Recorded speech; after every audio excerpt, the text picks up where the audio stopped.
अस्सलाम वालेकुम वरहमतुल्लाहि वबरकातुहू। आज मैं बना रही हूँ चावलों की खीर बहुत आसान तरीके से। मेरे पास आधा कप चावल है जिनको मैंने ग्राइंड कर लिया है। 1 लीटर दूध है, 25 ग्राम चीनी है और 25 ग्राम मेरे पास खुशक दूध है। और ये मेरे पास 12 से 13 अदद बादाम थे जो मैंने इनको काट लिया छोटा छोटा। तो इसका बहुत ही ये आसान तरीका है। मैं दूध को और चावलों को इकट्ठा ही इसमें डाल दूँगी, चीनी ऐड नहीं करनी, ना ही इसमें चम्मच हिलाना है। इसको मैं 25 से 30 मिनट के लिए रख दूँगी, उसके बाद देखूँगी। तो फिर मैं देखती हूँ कि इसको क्या करना है। बिस्मिल्लाहिर्रहमानिर्रहीम।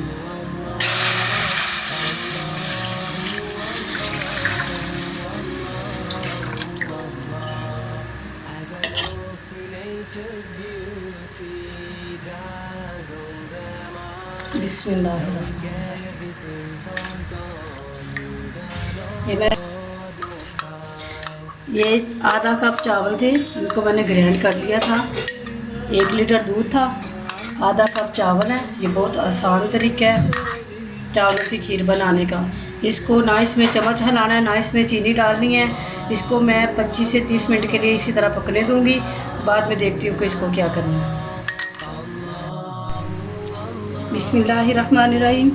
देखिए माशाल्लाह, ये ना मैंने अभी इसमें चम्मच नहीं मारा। 30 से 35 मिनट हो चुके हैं इसको पकते हुए। अब मैं इसमें चम्मच हिलाऊंगी, लेकिन जब चम्मच इसमें मैंने लगा देना ना, फिर मुसलसल इसको हिलाते रहना है। और ये 3 से 4 मैंने इसमें इलायची भी डाल दी थी। इलायची से खीर का जायका बहुत ही अच्छा आता है। अब मैंने इसको हिलाना शुरू कर दिया है। अब इसको मुसलसल पकाते जाना। अभी तक ये नीचे नहीं लगी, लेकिन जब इसमें चम्मच हिलाना शुरू कर देना तो ये नीचे लगनी शुरू हो जाएगी। अभी मैंने इसमें चीनी भी नहीं डाली। मैं इसको मज़ीद अब इसमें चम्मच हिलाती हूँ 10 से 15 मिनट। 15 मिनट इसमें चम्मच हिलाती हूँ। मैं इसको ज़रा पका लेती हूँ, फिर मैं दिखाती हूँ इसमें क्या डालूँ।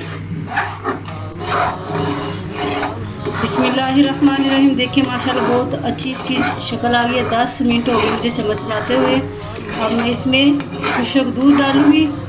खुशक दूध मेरे पास 25 ग्राम है, वो मैं इसमें डालूँगी। अभी चीनी मैंने शामिल नहीं करी, वो डाल के 5 मिनट में और इसको ऐसे ही हिलाती रहूँगी ताकि ये लगे नहीं। जब इसमें चम्मच एक दफ़ा लगा लेना है तो फिर इसको मुसलसल हिलाते रहना है। अभी मैं इसमें दूध शामिल करूँगी। ये मेरे पास खुशक दूध है, इसे शामिल कर दिया। इसको मैं और 10 मिनट पकाऊँगी, फिर मैं बताती हूँ। बिस्मिल्लाहिर्रहमानिर्रहीम। जी देखिए माशाल्लाह बहुत अच्छी इसकी शक्ल आ चुकी है। ये क्लियर हो चुकी है, बस कंप्लीट होने पे आ गई है। मैं इसमें चीनी ऐड कर, बस एंड पे चीनी डालनी है। देखिए इस तरह से चीनी जब डालते हैं तो फिर चीनी जो है ना वो थोड़ा सा अपना पानी छोड़ देती है। मज़ीद इसको 2 मिनट में और पकाऊँगी। चीनी को अच्छी तरह, जब चीनी को पका लूँगी तो बस ये मुकम्मल हो जाएगी। खीर हमारी तैयार हो चुकी है। बस 2 मिनट में इसको पकाऊँगी। बिस्मिल्लाहिर्रहमानिर्रहीम। माशाल्लाह खीर तैयार हो चुकी है। चूल्हा मैंने बंद कर दिया। चावलों की खीर बहुत अच्छी बन चुकी है। अब मैं इसको एक बाउल में डाल लेती हूँ, तो फिर मैं दिखाती हूँ।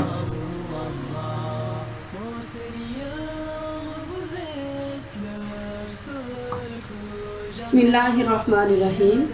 रसूलुल्लाह सल्लल्लाहु अलैहि वसल्लम ने इरशाद फरमाया, जिसके दिल में ज़र्रा के बराबर भी तकब्बुर होगा वह जन्नत में दाखिल नहीं होगा। एक शख्स ने कहा कि अल्लाह के रसूल, एक आदमी पसंद करता है कि उसका कपड़ा अच्छा हो, जूता अच्छा हो। आपने फरमाया अल्लाह रब्बुल आलमीन खूबसूरत है। क़ाला इन्नल्लाह तआला जमीलुन युहिब्बुल जमाल। अल्लाह खूबसूरत है, खूबसूरती को पसंद करता है।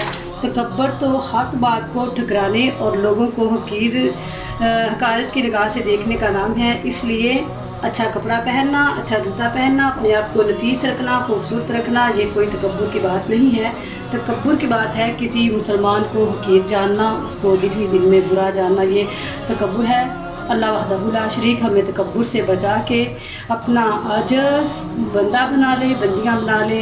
अल्लाह रब्बुल आलमीन हमें माफ़ फरमा दे। अल्लाह हम पे अपनी रहमत फरमाए। अस्सलामु अलैकुम वरहमतुल्लाहि वबरकातुहू। ये खीर हमारी माशाल्लाह बहुत अच्छे से तैयार हो चुकी है और इसका जायका भी बहुत ही अच्छा है, अल्हम्दुलिल्लाह। अस्सलामु अलैकुम वरहमतुल्लाह।